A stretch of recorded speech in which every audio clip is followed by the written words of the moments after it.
Hello everyone. आज हम आपका जो डेवलपमेंट ऑफ फैदर वाला जो मैंने आपको पीडीएफ तो सेंड किया था लेकिन एक्सप्लेनेशन नहीं हो पाया था, तो उसको मैं कंप्लीट करूँगी। डेवलपमेंट ऑफ फैदर से पहले हम फैदर के स्ट्रक्चर के बारे में स्टडी करेंगे। अगर एक नॉर्मली मैं टिपिकल फैदर की अगर एक बात करती हूँ, ये जो स्ट्रक्चर आपको दिखाई दे रही है ये एक टिपिकल फैदर की स्ट्रक्चर होती है। ऑलमोस्ट जितने भी बर्ड्स होते हैं उनके अंदर के इस तरह के फैदर्स जो होते हैं वो पाए जाते हैं। तो उससे पहले आपको बता दूं कि अपन दो चीज़ें देखते हैं, एक होता है फैदर्स और दूसरी होती है विंग्स।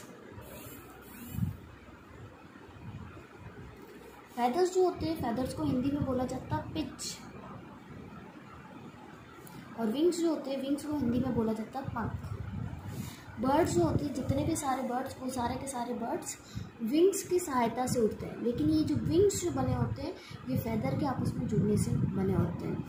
फैदर का ग्रुप जो होता है या फैदर आपस में जुड़ करके किसका निर्माण करेंगे, विंग्स का निर्माण करेंगे। और ये विंग्स क्या करते हैं, बर्ड को फ्लाई करने में हेल्प करते हैं, बर्ड की फ्लाइटिंग में हेल्प करते हैं। अब अगर हम टिपिकल फैदर की अगर बात करते हैं तो नॉर्मली जो फैदर होता है उस फैदर के अंदर दो स्ट्रक्चर होती है। इस तरह के अगर हम फैदर की बात करेंगे तो इसके अंदर दो स्ट्रक्चर, नीचे वाली जो ये स्ट्रक्चर है इस स्ट्रक्चर को बोला जाता है एक्सिस, और ऊपर वाली ये जो पूरी स्ट्रक्चर होती है जिसके साइड साइड में इस तरह से हेयर लाइक स्ट्रक्चर या स्पाइन लाइक स्ट्रक्चर निकली होती है, इसको हम बोलते हैं वेने। फैदर जो होता है, फैदर दो ग्रुप के अंदर या दो पार्ट के अंदर डिवाइडेड होता है। नीचे वाला जो उसका स्टॉक वाला जो पार्ट होगा, स्टॉक वाला पार्ट उसका एक्सिस कहलाएगा, और ऊपर वाला जिसके अंदर स्पाइन लाइक स्ट्रक्चर जो होती है वो जुड़ी होती है, उस स्पाइन लाइक स्ट्रक्चर को हम वेने के नाम से जानते हैं। ये एक्सिस वाला पार्ट जो होता है, इस एक्सिस वाले पार्ट को हम कैलेमस बोलते हैं। और जो ऊपर वाला जो वेने वाला जो पार्ट होता है, इस वेने के अंदर अब अलग अलग स्ट्रक्चर पाई जाती है। ये कैलेमस, बीच वाला जो ये डंडी जो आ रही है या बीच वाला ये जो स्टॉक जो है, इसको हम क्या बोल रहे हैं, कैलेमस। इसी कैलेमस से ऊपर की तरफ ये ग्रो करता हुआ पतली सी स्ट्रक्चर के रूप में बनता है। इस पतली सी स्ट्रक्चर को हम बोलते हैं रैकिस। ये जो बीच वाली जो सेंटर वाली जो ये लाइन आ रही है इसको हम क्या बोलेंगे, रैकिस। और इसी रैकिस के ऊपर क्या होता है, छोटी छोटी सी ये स्पाइन लाइक स्ट्रक्चर्स जो हैं वो निकली हुई रहती है या फिर इसके ऊपर लगी हुई रहती है। इन स्पाइन लाइक स्ट्रक्चर्स को अपन बोलते हैं बार्ब्स। तो अगर अपन फैदर की अगर बात करें तो फैदर दो पार्ट में डिवाइडेड होता है, एक्सिस और वेने।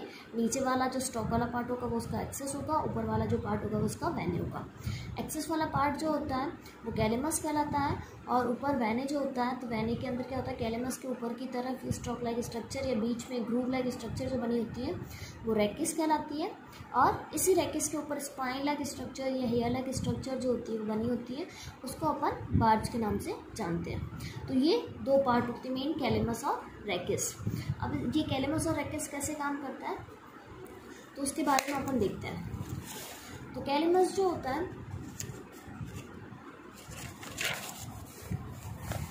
कैलेमस कैसा होता है, होलो होता है। अगर हम कैलेमस का उस नीचे वाले स्ट्रक्चर के अगर स्ट्रक्चर देखते हैं तो हमें कुछ इस तरह का ये कैलेमस दिखाई देता है। कैलेमस जो होता है, ये कैलेमस होलो होता है। होलो मीन्स खोखला होता है, बीच में से ये पूरा खोखला। आप जिसमें है ना, अगर फैदर के बारे फैदर को अगर देखा होगा, जैसे अपन कबूतर के या किसी और के फैदर देखते हैं तो या मोर वगैरह के नीचे की तरफ अपन को एक वाइट सेमी ट्रांसपेरेंट की तरफ है ना स्ट्रक्चर दिखाई देती है, और उसके ऊपर की तरफ ऐसे हेयर लाइक स्ट्रक्चर निकली होती है। तो वो नीचे की तरफ सेमी ट्रांसपेरेंट जो होता है वो अपन को कैसा दिखाई देता है, होलो दिखाई देता है। इसके अलावा कैसा होता है, ट्यूबुलर होता है और सेमी ट्रांसपेरेंट होता है। ट्रांसपेरेंट होता तो है लेकिन वो इतना क्लियर उसके आर पार नहीं दिखाई देता, इसलिए हम उसको क्या बोलते हैं, सेमी ट्रांसपेरेंट। अब इस कैलेमस के अंदर क्या होता है, कैलेमस में नीचे की तरफ वाला जो पोर्शन होता है, नीचे वाला जो पार्ट होता है, इसको हम बोलते हैं इंफीरियर अम्बिलिकस। और उसका जो ऊपर वाला पार्ट, जो ऊपर की तरफ ये जो रैकिस से जुड़ा हुआ जो रहेगा, इस रैकिस से जुड़े हुए पार्ट को हम बोलते हैं सुपीरियर अम्बिलिकस। नीचे वाला इंफीरियर, ऊपर वाला सुपीरियर। इसके बीच बीच में जो होता है, बीच बीच में डर्मल पल्प लगे होते हैं। ये डर्मल पल्प ही क्या करता है, ये डर्मल पल्प जो होता है, ये डर्मल पल्प क्या करता है, इस कैलेमस को और इसके आगे जो रैकिस होता है उसके फॉर्मेशन में हेल्प करता है। इसी कैलेमस के ऊपर की तरफ जहाँ से ये रैकिस जो जुड़ा होता है, तो जहाँ पर रैकिस और कैलेमस जहाँ पर जुड़ते हैं, ये जैसे इसके नीचे की तरफ ये क्या हो गया, कैलेमस। तो यहाँ पर क्या होगी, यहाँ तक तो बार्ब्स जो होते हैं वो ख़त्म हो गए, लेकिन यहाँ पर कुछ और इस तरह की स्ट्रक्चर्स जो होती है एक्स्ट्रा निकली होती है, इनको बोला जाता है हाइपोरैकिस। तो ये कैलेमस से जुड़ी हुई रहती है, सुपीरियर अम्बिलिकस से ऊपर की तरफ हाइपोरैकिस जो होते हैं वो जुड़े हुए रहते हैं। उसके बाद बात आती है रैकिस की। तो रैकिस मैंने आपको बताया ये ऊपर की तरफ वाला पार्ट होता है, ठीक है। इसके अंदर ग्रूव पाई जाती है जिसको अम्बिलिकल ग्रूव बोला जाता है। इसके ऊपर क्या होता है, छोटे छोटे से स्पाइन लाइक स्ट्रक्चर जो होती है वो निकली रहती है। ये स्पाइन लाइक स्ट्रक्चर नीचे से छोटी होती है, ऊपर से भी छोटी, और बीच में जो होती है वो चौड़ी होती है, फिर मोटी होती है। साइज जो होती है इनकी थोड़ी अलग अलग होती है। इन स्पाइन लाइक स्ट्रक्चर को हम क्या बोलते हैं, बार्ब्स बोलते हैं। इन स्पाइन लाइक, ये स्पाइन लाइक स्ट्रक्चर जो होती है वो इस तरह की है ना होती है। इसके ऊपर भी क्या होते हैं, छोटे छोटे से इस तरह के स्पाइन लाइक स्ट्रक्चर या हेयर लाइक स्ट्रक्चर जो होती है वो निकली हुई रहती है। इन हेयर लाइक स्ट्रक्चर को हम बोलते हैं बार्ब्यूल्स। क्या बोलते हैं, बार्ब्यूल्स। बार्ब्स के ऊपर जो हेयर लाइक स्ट्रक्चर निकली हुई जो रहेगी, ये वाली क्या कहलाती है, बार्ब्यूल्स। नॉर्मली अपन जब एक फैदर को देखते हैं तो उसके अंदर अपन को बार्ब्यूल्स जो होते हैं वो शो नहीं होता है। ये अगर हम टिपिकल अगर रैकिस की अगर बात करें या उसको माइक्रोस्कोप से अगर और ज़्यादा स्टडी करें, तो ये मेन वाला एक्सेस हो गया। इस मेन एक्सेस दैट मीन रैकिस वाला ये पोर्शन हो गया, ये रैकिस जिसके ऊपर ये क्या लगे हुए हैं, बार्ब्स लगे हुए। इन बार्ब्स के ऊपर ये बार्ब्यूल्स जो होते हैं वो इस तरह के स्ट्रक्चर लगी होती है, और ये आपस में कैसे होते हैं, इंटरलॉक्ड होते हैं। इधर से भी निकले हुए होते हैं और इधर से भी निकले होते हैं। रैकिस जो होता है वो सॉलिड होता है, जबकि कैलेमस जो होता है वो होलो होता है, और ये स्टिफ होता है। रैकिस को हम शिफ्ट के नाम से या फिर स्टफ के नाम से भी जानते हैं, शेफ्ट जो बोलते हैं, SHAFT। तो शेफ्ट जो होता है वो वाला पोर्शन, ये रैकिस वाला पोर्शन है, शेफ्ट कहलाता है। अब बात करते हैं कि इनकी स्टडी जो होती है, इनकी स्टडी क्या कहलाती है। तो फैदर्स की जो स्टडी होती है, फैदर्स का अरेंजमेंट जो होता है और डेवलपमेंट जो होता है वो कहलाता है टेरिलोसिस। क्या कहलाता है, टेरिलोसिस कहलाता है। ये टेरिलोसिस जो होता है, और इसके अलावा जो फैदर्स का ग्रुप जो होता है उसको टेरिली बोलते हैं। फैदर का ग्रुप जो होता है इन द सेंस, बर्ड्स के अंदर क्या होती है कि दो, ऐसा तो है नहीं कि सपोज कि ये बर्ड्स है, इस बर्ड्स की पूरी बॉडी के ऊपर क्या होगा, फैदर्स जो है वो पाए जाएंगे, ऐसा तो होगा नहीं। कहीं कहीं पर ऐसी जगह भी होगी जहाँ पर तो फैदर्स जो होंगे वो इस तरह से पाए जाएंगे। कुछ ऐसी जगह होगी जहाँ पर फैदर्स जो होंगे वो एब्सेंट होंगे। तो जहाँ जहाँ पर फैदर्स जो है वो पाए जा रहे हैं, वो वाला पोर्शन जो होगा वो वाला क्या कहलाएगा, टेरिली कहलाएगा। और जहाँ पर फैदर्स जो है वो एब्सेंट है, यहाँ पर फैदर जैसे नहीं है, तो ये वाला पोर्शन कहलाता है एपिटेरिया। और इसकी स्टडी जो होती है, इसका अरेंजमेंट जो होता है फैदर्स का, वो क्या कहलाता है, टेरिलोसिस कहलाता है। फैदर्स के प्रेजेंट के आधार पर और इसके अलावा बर्ड्स जो होते हैं उनके विंग्स और उनके अंदर फ्लाइट के आधार पर बर्ड्स को दो ग्रुप में डिवाइड किया। एक होता है कैरिनेटी, दूसरा होता है रेडिटी। कैरिनेटी वाला जो होता है वो फ्लाइट बर्ड होती है। इनके अंदर क्या होते हैं, फैदर्स प्रेजेंट होते हैं, और वो किसके रूप में प्रेजेंट होते हैं, पैचेस के रूप में प्रेजेंट होते हैं। रेडिटी वाला जो ग्रुप होता है वो फ्लाइटलेस बर्ड होता है, मतलब ऐसी बर्ड जिनके अंदर फैदर्स पाए तो जाते हैं लेकिन वो बर्ड्स फ्लाई नहीं कर सकती, जैसे ऑस्ट्रिच हो गया, कीवी हो गया, ईमू हो गया। तो ये सारे के सारे बर्ड्स जो होते हैं ये क्या होते हैं, उड़ नहीं सकते हैं। तो रेडिटी फ्लाइटलेस बर्ड के रूप में और कैरिनेटी जो होता है वो फ्लाइट बर्ड के रूप में जाना जाता है। जितने भी कैरिनेटी जो होते हैं, फ्लाइट बर्ड जो होते हैं, उनके अंदर फैदर्स जो होते हैं वो किस फॉर्म में पाए जाएंगे, पैचेस। पैचेस मतलब ऐसा है कि पूरी बॉडी के ऊपर ना प्रेजेंट होकर ये जगह जगह पर ग्रुप के रूप में ये पाए जाएंगे। सपोज कि ये फेस वाले या हेड वाला जो पोर्शन है, यहाँ पर ये पूरे ग्रुप के रूप में पाए जाते हैं। तो ये पैचेस के रूप में क्या होते हैं, प्रेजेंट रहते हैं। टेरिली जो होता है, जहाँ पर फैदर्स जो होते हैं वो ग्रुप के रूप में पाए जाते हैं, और एपिटेरिया जहाँ पर फैदर्स जो होते हैं वो नहीं पाए जाते हैं। जैसे कौन कौन से पोर्शन जो होते हैं वो ऐसे होते हैं जहाँ पर फैदर्स नहीं पाए जाते हैं, सर्विकल हो सकता है, वेंट्रल वाला, कॉर्डल रीजन। तो ये सारे रीजन जो होते हैं, सर्विकल, वेंट्रल, कॉर्डल रीजन, वहाँ पर क्या होते हैं, फैदर्स एब्सेंट होते हैं। तो जहाँ पर फैदर्स एब्सेंट होते हैं उस रीजन को क्या बोला जाता है, एपिटेरिया, और जहाँ पर फैदर्स पाए जाएंगे उसको बोलेंगे टेरिली। तो ये तो हो गई एक टिपिकल फैदर की स्ट्रक्चर। अब बात आती है कि हम फैदर की स्ट्रक्चर के बाद में तो इसका डेवलपमेंट जो होता है वो कैसे होता है। तो यहाँ पर दो तरह के फैदर्स का डेवलपमेंट अपन पढ़ेंगे। फर्स्ट पढ़ेंगे डाउन फैदर्स का डेवलपमेंट और दूसरा पढ़ेंगे कॉन्टूर फैदर का डेवलपमेंट। डाउन फेदर्स और कॉन्टूर फेदर्स जो होते हैं वो किस तरह से होते हैं? डाउन फेदर्स कैसे होते हैं? Most of the down feathers जो होते हैं ये न्यूली हैच्ड बर्ड में पाए जाते हैं। एडल्ट बर्ड जो होते हैं उन एडल्ट बर्ड के अंदर क्या होते हैं? मोस्टली फेदर्स जो होते हैं वो एब्सेंट होते हैं। न्यूली हैच्ड बर्ड के अंदर डाउन फेदर आपको देखने को मिलते हैं। सबसे पहले हम बात करते हैं कि आपको बताया था कि फेदर्स हो चाहे हेयर्स हो, ये नेल्स वगैरह जितनी भी सारी चीज़ें होंगी वो सारी के सारी किस में इंक्लूड होती है? इंटेग्यूमेंट्स के अंदर, जो मैंने आपको क्लास में बताया था। इंटेग्यूमेंट्स, फेदर्स भी एक इंटेग्यूमेंट का ही फॉर्म होता है।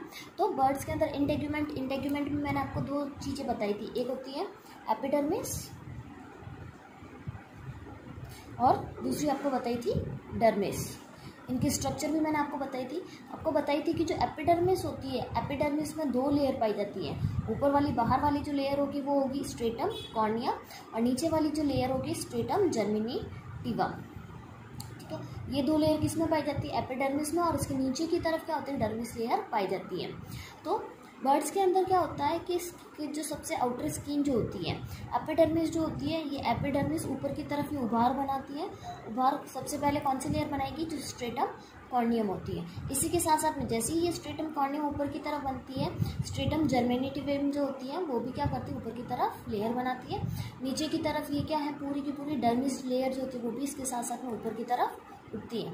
और जब ये ऊपर की तरफ उठती है तो ये स्ट्रक्चर जो बनती है इसको हम बोलते हैं पैपिला। और जब डर्मिस इसके अंदर इसके साथ साथ में पूरी तरह से ऊपर की तरफ उठता है, इन्वेजिनेशन जब इसमें होता है तो उस चीज़ को हम बोलेंगे डर्मल पैपिला।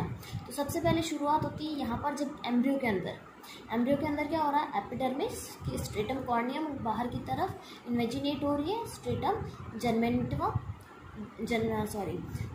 जर्मेनेटिवा क्या हो रही है? बाहर की तरफ इन्वेजिनेट हो रही है। उसके बाद में धीरे धीरे क्या होती है? ये लेयर जो होती है जो पूरी ऊपर की तरफ बाहर की तरफ बनने लगती है, एक बलून लाइक स्ट्रक्चर बनाती है, उभार लाइक स्ट्रक्चर बनाती है, जिसमें स्ट्रेटम कॉर्नियम स्ट्रेटम जर्मेनेटिवम होती है। और ये स्ट्रक्चर क्या बनती है? डर्मिनल पैपिला। क्योंकि इसके साथ साथ में क्या होती है? डर्मिस लेयर जो होती है वो डर्मिस लेयर भी इसके अंदर इंक्लूड होती है। इसके अंदर वो भी क्या करती है? इन्वेजिनेट होती है। इसके इन्वेजिनेशन होने के साथ साथ में यहाँ पर साइड में जो होता है वो फॉलिकल्स बनना शुरू हो जाते हैं। और ये फॉलिकल्स जो बनते हैं ये कहलाते हैं फैदर फॉलिकल्स। ये फैदर फॉलिकल्स बनते हैं और यहाँ पर ये फैदर फॉलिकल क्या करते हैं? फैदर का जो डेवलपमेंट जो हो रहा है तो फैदर अंदर की तरफ टच रहे, जो बाहर की तरफ तो एपिडर्मिस और डर्मिस आ गए, उसके साथ साथ में क्या हो रहा है कि बाहर की अंदर से क्या है? उसकी फैदर्स की जो स्किन है, बर्ड की जो स्किन है उससे क्या है? फैदर जो है वो टच होकर के रहे, उसके लिए ये फैदर फॉलिकल बनते हैं। ऊपर की तरफ ये क्या बना रहे? फैदर जम्स बना रही है। ये स्ट्रेटम कॉर्नियम जो होती है, स्ट्रेटम कॉर्नियम बाद में धीरे धीरे पैरिडम बनाती है। इस तरह से ये ग्रोथ करती है। इस तरह से पूरी ग्रोथ करने के बाद में इसने क्या बनाया? स्ट्रेटम कॉर्नियम ने पैरिडम बना दी। स्ट्रेटम जर्मेनेटिवम जो होती है वो अंदर की तरफ क्या बना रही है? रिड्स बना रही है। रिड्स मतलब इस तरह की है ना लाइन होती है, इस तरह का डेवलपमेंट जो होता है वो इसके अंदर बनाती है। ये रिड्स जो है वो ये रिड्स इसके अंदर बन रही है। स्ट्रेटम जर्मेनेटिवम जो होती है उसको मेल्पिजियन लेयर भी बोला जाता है। तो यहाँ पर जो लिखा हुआ रिड्स ऑफ मेल्पिजियन लेयर, तो ये कौन बना रहा? स्ट्रेटम जर्मेनेटिवम ही बना रहा है। क्यों? क्योंकि ये स्ट्रेटम जर्मेनेटिवम जो होता है वही मेल्पिजियन लेयर के रूप में जाना जाता है। तो स्ट्रेटम कॉर्नियम ने तो क्या बनाई? बाहर की तरफ पैरिडम बनाई, और स्ट्रेटम जर्मेनेटिवम जो होता है उसने क्या बनाया? अंदर की तरफ रिड्स बनाई हैं। ये पैरिडम जो होती है ये कुछ टाइम बाद क्या होती है? धीरे धीरे नष्ट हो जाता है, डिस्ट्रॉय हो जाती है। सिर्फ और सिर्फ क्या बचती है? ये रिड्स जो होती है वही बचती है। ये फैदर फॉलिकल ये नीचे की तरफ, इसके साथ साथ में ये नीचे की तरफ ब्लड वेसल्स जो होती है वो कनेक्टेड होती है जो फैदर तक जाती है। और ये नीचे की तरफ यहाँ पर क्या लगा होता है? ये डर्मल पल्प बना हुआ होता है। उसके बाद में जैसे जैसे डेवलप होगा तो क्या होगा? ये डर्मल पल्प वाला जो पोर्शन होगा ये वाला तो बनाएगा नीचे की तरफ कैलेमस, ये वाला कैलेमस बनाएगा। और साथ साथ में ये पैरिडम जो होगी, ये पैरिडम क्या हो जाएगी? डिस्ट्रॉय हो जाएगी। पैरिडम डिस्ट्रॉय होने के बाद में सिर्फ और सिर्फ क्या बनेगी? ये रिड्स बनेगी। और ये रिड्स क्या बनाती है? बार्ब्यूल्स बार्ब्स जो होती है वो इस तरह के बना देती है। ये जब रिड्स होगी ये बाहर निकलेगी तो ये इस तरह की स्ट्रक्चर्स जो कि वो बन जाएगी।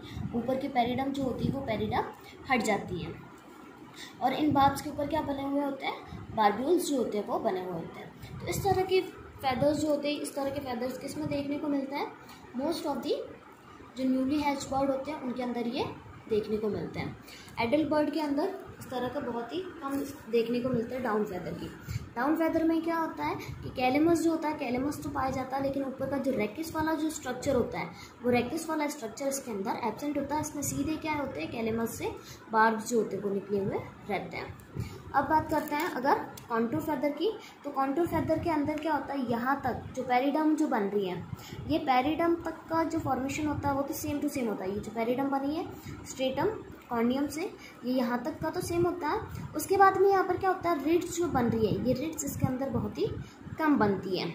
उसके बाद में क्या होता है, पेरिडम जैसे पेरिडम जो होती है, ये पेरिडम इस तरह से स्ट्रक्चर के अंदर चेंज हो जाती है। जब ये इस तरह से स्ट्रक्चर में चेंज होती है, ये रिड्स जो होती है, तो ये रिड्स क्या होगी, यहाँ पर जो ये रिड्स बनी हुई थी, ये रिड्स ऑलमोस्ट आपस में फ्यूज़ हो जाती है। ये जब फ्यूज़ होती है तो ये फ्यूज़ होने के बाद में ये इस तरह की स्ट्रक्चर बना रही है। ये फ्यूज़ होकर के स्ट्रक्चर बना रही है। ये ऊपर की तरफ फिर क्या करेगी, ग्रो करेगी। ये जो ऊपर की तरफ ग्रो करती हैं तो ये ही टर्मिनल पर के अंदर जो रिड्जेस जो पाई जाती है, ये फ्यूज़ होकर के ये क्या बनाती है, रैकिस बनाती है। जब ये ऊपर की तरफ इस तरह से ग्रो करेगी तो ये साइड साइड वाली जो होगी रिड्स, ये इसके साइड में आ जाएगी इस तरह से, और ये क्या बना दिया, बीच में इसने पूरा का पूरा रैकिस बना दिया। और नीचे की तरफ ये कैलेमस जो होता है वो कैलेमस एज इट इज़ बनता ही रहता है। ये बीच में से स्ट्रक्चर ऐसे ऊपर जाएगी तो ये स्ट्रक्चर कैसे हो जाएगी, संकरी हो जाएगी। तो इस तरह से क्या होता है कि कैलेमस नीचे की तरफ बनता है और ऊपर की तरफ वो रीज जो होती है वो फ्यूज़ होकर के क्या बना रही है, रैकिस बनाती है। और उसके बाद में इन रैकिस के ऊपर क्या लगे हुए होते हैं, बार्ब्स लगे हुए होते हैं। और इन बार्ब्स के ऊपर फिर क्या बन जाएंगे, बार्ब्यूल्स बन जाएंगे।